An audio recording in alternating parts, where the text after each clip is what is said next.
It's called, I've been calling it Magnolia, but Magnolia City of Marvels. Setting of art, punk, and rebellion. I feel like there are a lot of people in this community who would be very interested in this. It's a system-agnostic micro setting set in a fantasy world city. A revolution in art is going on in the city where art takes central place. A government in which the nobles are the ones who set the laws and control the guards means conservatism in art remains in power. With the arrival of the Purple Dragons, a new punk gang looking to liberate the meaning of art with new modern fashion styles, graffiti art, and more might change all forever. Which I think sounds very fun, and I feel like there's a lot that we can play around in that. And as like another one of those pieces, there are factions that were given in the full piece. Oh, the first thing that I actually wanted to point out as something that is, unique is probably the wrong word, but a thing to point out is that a significant portion of the people who worked on this are people of color, and I just think uplift those voices, let's go. What else do we got? When it comes to the future product, I suppose, it will be in color, book, or PDF. At least 2 adventure hooks per page, which is just like, I feel like that gives you so much like beginnings to build off of. And I'm somebody who loves a prompt. Like when I'm writing, I find it so much easier to have a prompt to write than to just like have an idea and write it, which I feel like is weird for a writer, but like with school, okay, preschool, I didn't write a whole lot, despite really enjoying writing, liking writing. I think I'm good at writing. For a long while, like I wrote a lot as a kid, but there's a long period of time where like I didn't write a lot. So getting back into school and the creative writing course, like requiring you to use one of the prompts that the instructor gives you, I was having a great time having prompts. In fact, I was like, I don't know which prompt to use because all of these prompts are giving me good ideas. Whereas like other people were really struggling just like wanting to write like the kind of writing that they want. So adventure hooks feel very similar to writing prompts to me. Big fan. So having that many is really great. Now, while this is system agnostic, they do include some things specifically for 1D&D. There's going to be Bard and Fighter subclasses, as well as magic items, and other player character content, for your game of choice. So again, like, while those, like, might be, geared towards 1D&D, they've tried to make it as, system agnostic as they can, so that you can, like, pull it into other, TTRPG systems, because there hasn't been a great exodus, of course, but we know that some people have definitely turned away from D&D, so having more system agnostic stuff out there is always good. 5 adventure concepts, so similar to an adventure hook, but for a larger or like longer campaign. Yeah. Okay, yeah, good. We can just get into the sample now. I'll switch over to the Happy Boy. But yeah, so this is a sample. This is not the whole thing. This is a sample of what you will get. And at the bottom here of the first page, it says that while system agnostic, it's compatible with the Cypher system, Black Flag role-playing, Pathfinder 2E, 5E, and more.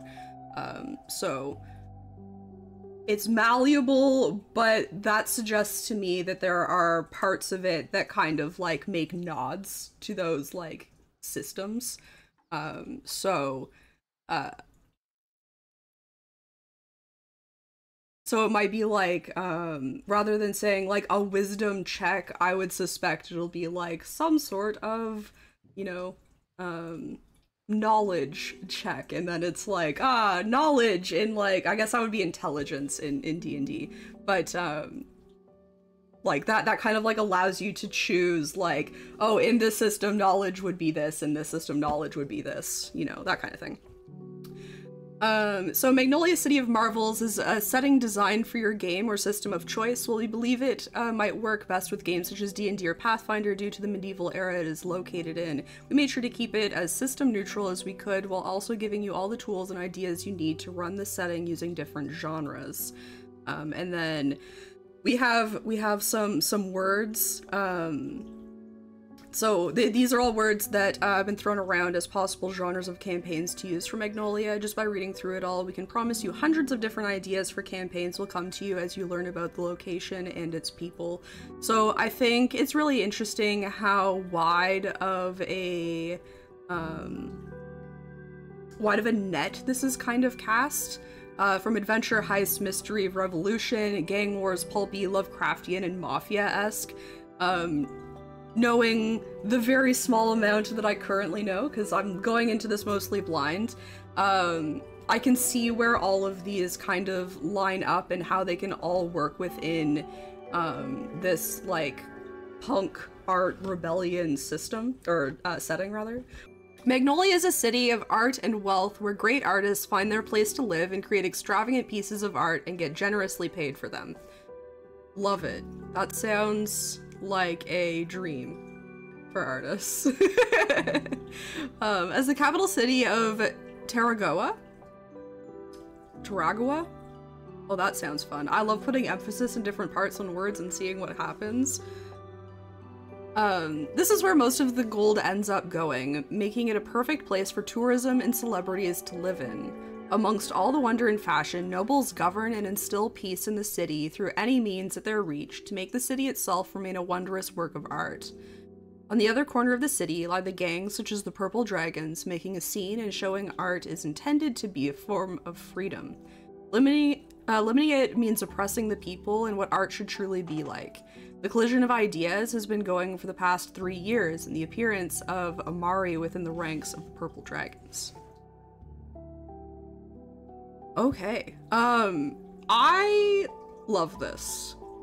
And I think this is coming out at, and maybe this is purposeful, I think this is coming out at a really, like, crucial time in art, because we're seeing, you know, the rise of, like, generative AI and things like that, and people not understanding that art is meant to be a very human thing.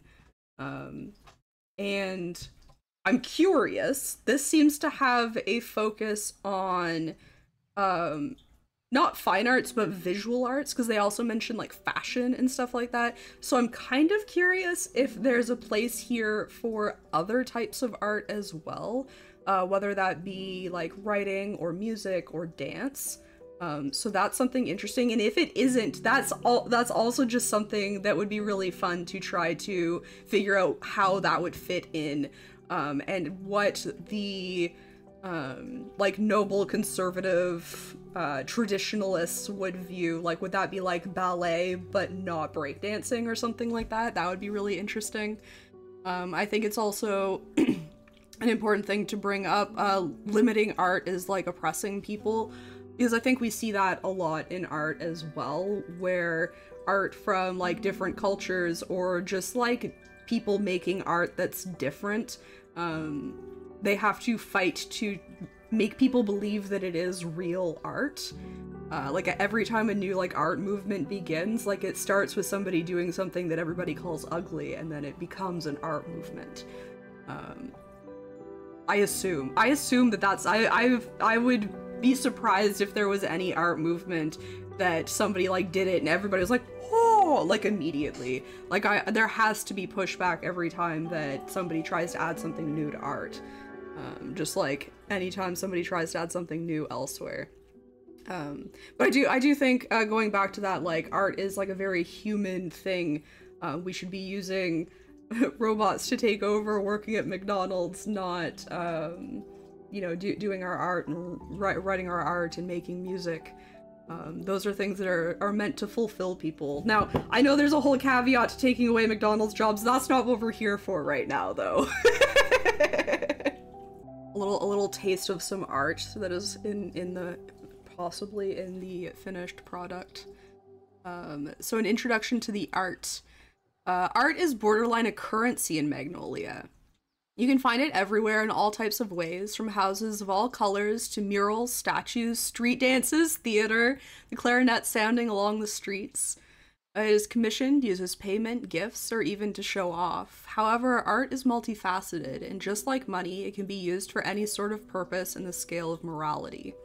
Those artists that want to work for the government to fill the city with their own artistic projects, sculptures, and things of the like can ask a magistrate for a certificate to become a licensed artist. Ooh. Okay. However, this isn't as easy as it sounds. There are some requisites to be achieved in order to become one. You must follow certain rules if you are to remain subsidized by the government.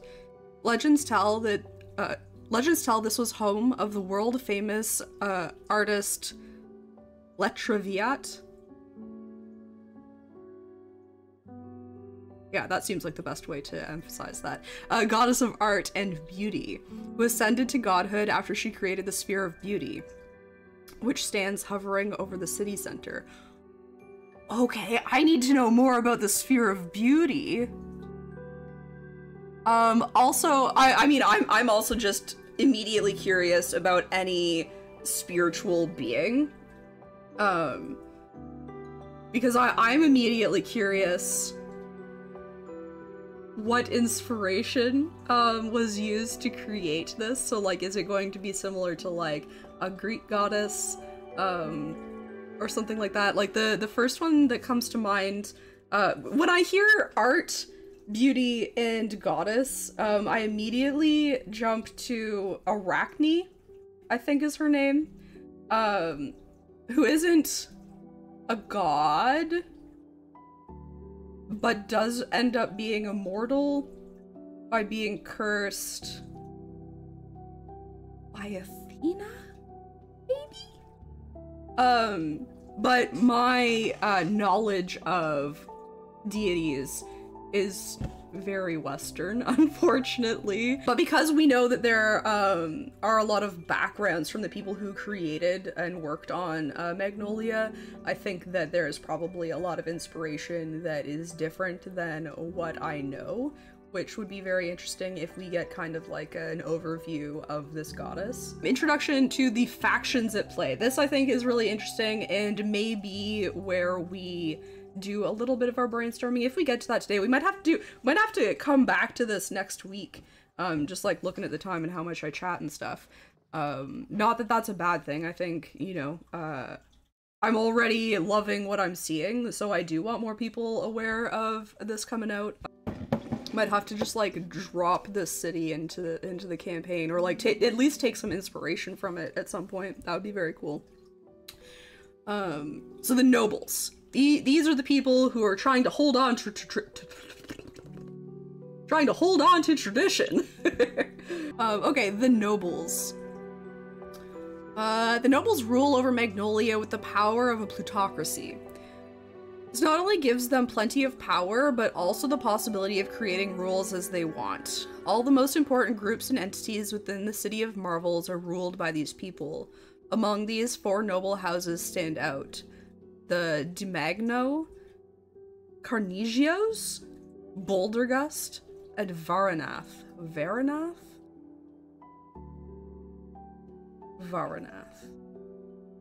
They make business and keep a constant image of allies on the surface, but plot against each other and fight over power behind the scenes. So this really pulls in that like mafia-esque thing if you want to like get into these families as part of your campaign. Or adventure, or whatever. They make business and keep oh, I read that already. The thing they agree on, however, is their vision of art and maintaining the status quo to keep Magnolia as wondrous as ever. The Dimagno House has the most control over the city due to their insurmountable wealth, contacts on near cities, and control over the city watch, known as the Red Plumes. Oh, that gives me an immediate image of what these guards' uniforms are. And it's very kind of like traditional, because I hear red plumes, I think giant red feather. But that feels like a very like traditional like knight helmet look. So I feel like that's perfect. They host grandiose parties and carnivals while tailoring the most extravagant and luxurious fashion outfits in the area. Another interesting thing, if the setting doesn't give it, it would be very interesting to play around with what the traditional art is. Because I think it's like very, very obviously you can choose what we call traditional art, or like we know this is like medievally set, so like whatever was traditional at the time, whatever was popular at the time would be correct, which also like leads to like this is probably the fashion, but like you could change that, and I think that would be a really easy way, like back to the top of the sample saying, while it might best fit in D&D or Pathfinder because of where it's set, a very easy way to kind of bring that to a different timeline is to just change what the traditional art is, which means you could even bring it to like futuristic settings and just change what that traditional art is and then figure out like what they would be trying to break as far as the like artistic rebellion. That would be a really interesting kind of, I mean, that would be a really interesting brainstorming session if I knew more about art. I mean, I can maybe do it without art, but like, it would be very interesting seeing somebody who knows more about the history of art do something like that. Conservationists. The majority of the population of Magnolia consider themselves conservationists. These are the ones fighting to keep Magnolia as the city of marvels, with the brilliance of its art in every city corner, maintaining the status quo. Muriels. I feel like I have to make a character named Muriel simply because every time I say murals, I try to say Muriels. Murals, paintings, music, attires, food.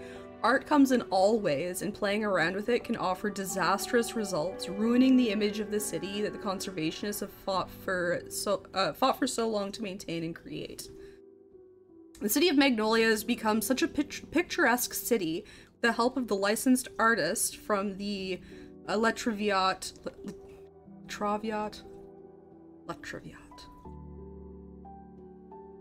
City of Artistry.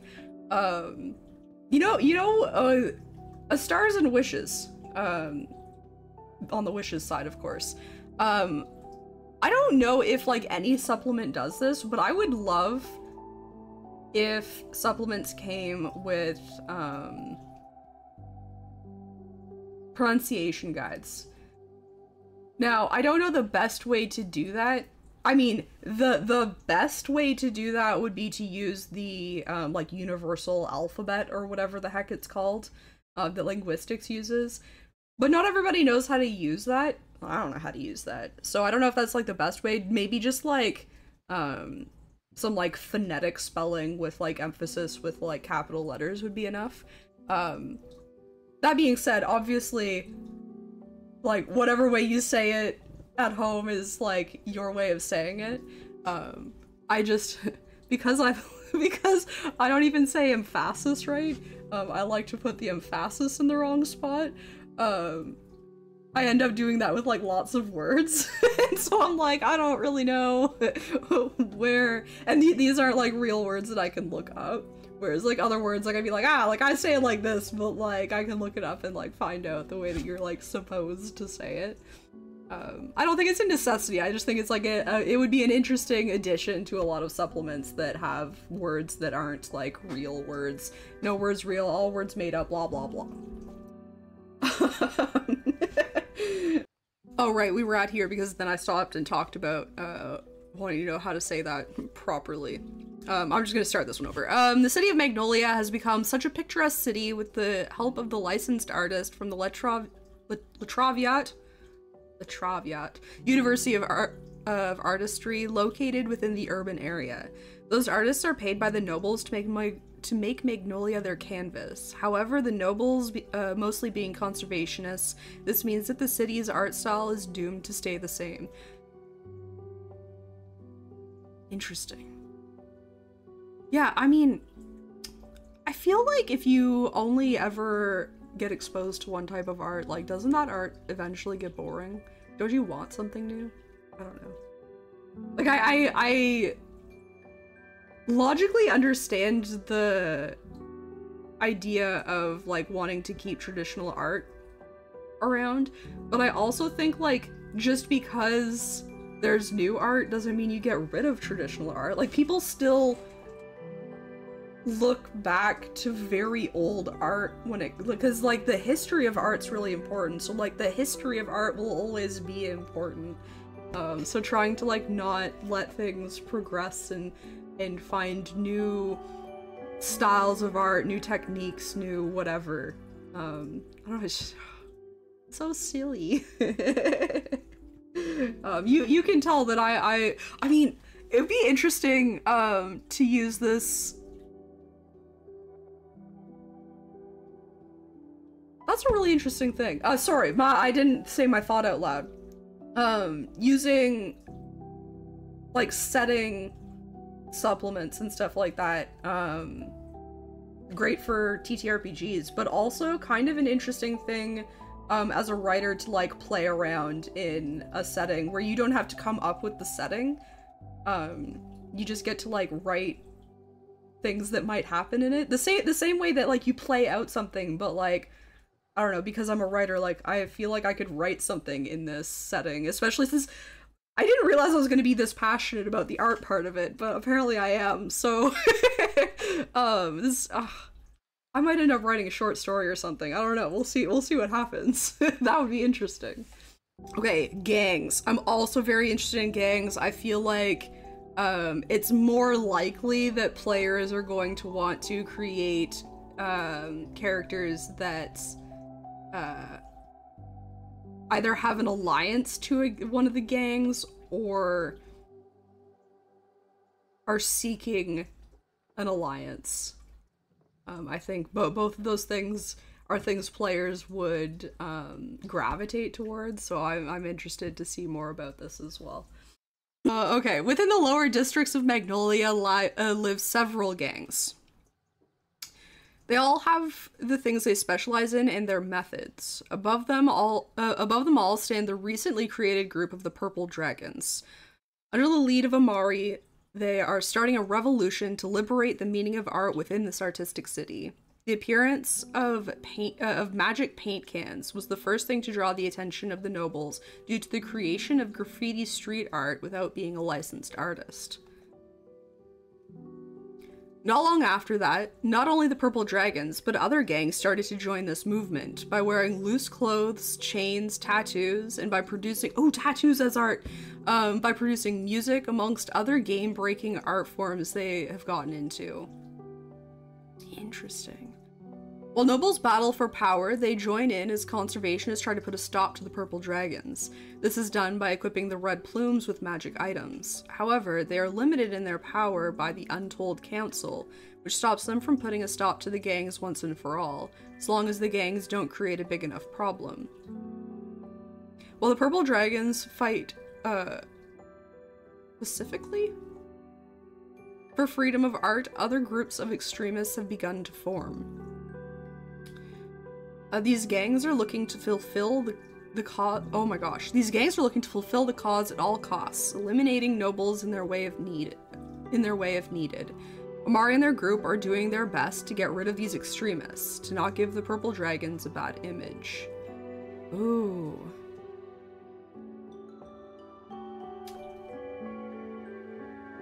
Real stuff right there. Extremists ruin it for everyone. Okay, this is interesting. I'm excited to see how they write their story hooks, because if you've been around long enough, you know that I'm not like a huge fan of pre-written adventures. I haven't explored a lot of them, but the few that I have, they're just not written for the way my brain works. I do think that because these are story hooks and not like full adventures planned out for you, they're more my alley. They're more in the like prompt area, which I really like. But yeah, I'm excited. Magnolia, City of Marvels is made from the ground up to be a font of ideas to create unique and engaging stories for your system of choice. The city was created to exist in a medieval fantasy world where magic exists and new inventions are starting to appear.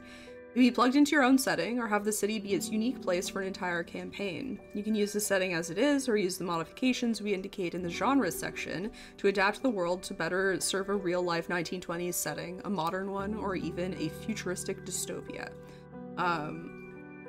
I really appreciate that at the top they're like, this can definitely be used in other genres, but not only do they just like say, you can totally change this, because like, obviously I can just change it to like whatever I want. That's how TTRPGs work, but to give some specifics as to how you might do that, I think is really helpful. Because not everybody is great at adapting things, so getting like a little start of how to adapt something would be really good. Alright, let's check some of these genres and thingies out. So fantasy is where it is generally set. They suggest D&D, Pathfinder, Numenera, OSR games. Magnolia was intentionally created to be primarily for these systems. However, the recent discoveries in magic and technology give this city a twist you will not find in most other settings. There are elements of the modern world, as well as a cyberpunk-esque themes that offer a new, unique feeling to your regular medieval fantasy worlds. Fantastic. Horror. I want to play a horror TTRPG so bad, and I still haven't done it. Both of these are definitely like on the list of things that I would like to play. A metropolis as important as Magnolia may have its own horrors lurking within the shadows. The city was built around a crag cabin said to belong to a hag that no one dares collapse. Love it. The city is located on the shores of this Gulf location, with an eerie lighthouse said to be the home of numerous spirits and erratic visages. Meanwhile, an unknown group of people known as the Untold Council governs over the city, taking the ultimate decisions. Is conspiracy occurring within the City of Marvels? Is there more that really meets the eye? This is great. This has like a couple of pieces that could definitely be turned horror. Suggested systems for that: Call of Cthulhu and Kids on Bikes. I didn't say that before. Mafia. Systems suggested Vampire the Masquerade, which I also want to play, City of Mist, Blades in the Dark. Noblemen are fighting for the position of power within the city. Gangs are butting their heads over who domains the lowest parts of the city and lead the movement in the right way. Meanwhile, these two groups fight against each other, using their henchmen and goons to see who ends up as King of the Hill. Whose side are you on, and why do you even care about all this drama? Fair. Mystery. Mystery would be an interesting one to play kind of from like the Red Plumes aspect. It obviously wouldn't have to be that, but very interesting. Systems suggested Gumshoe, Call of Cthulhu, City of Mist, and Brindlewood Bay. Mysteries lie at every corner of the city of Magnolia. You may be contacted by a noble to identify who has been entering their domains during the nights, or by a gang member to seek who is giving a bad reputation to the group they are part of. Apart from that, a serial killer known as The Artist has started to appear around town, killing noblemen and leaving messages on their corpses. Can you unravel the mysteries lying within the City of Marvels? Ooh, The Artist. That would be an interesting thing to kind of play around with, like who the artist might be, why they're doing it, what those messages might be. School slice of life! Interesting, for kids on brooms. The La Traviat? Every time. University of Artistry is a unique campus for those who can afford it or are invited to participate. Magic lies in every corner, but it is mostly art-oriented. Art is subjective, and you make your own rules. Are you an infiltrated member of the Purple Dragons, the child of a noble family about to see a whole new perspective of the world, or someone who got a scholarship and traveled from a distant location? Ooh! Which aspects of the city of Magnolia are reflected in this institution, and how do you plan on becoming everybody's problem? That seems like a lot of fun. I do like slice of life things, so that seems really fun. All right, that's the end of the sample. I am going to switch over to Dark Souls, but we will do an actual brainstorming session for this as well. Thank you so much for checking out this video by Chick of all trades. Don't forget, if you enjoyed, to like, comment, and subscribe. And please don't hesitate to come check us out live on Twitch.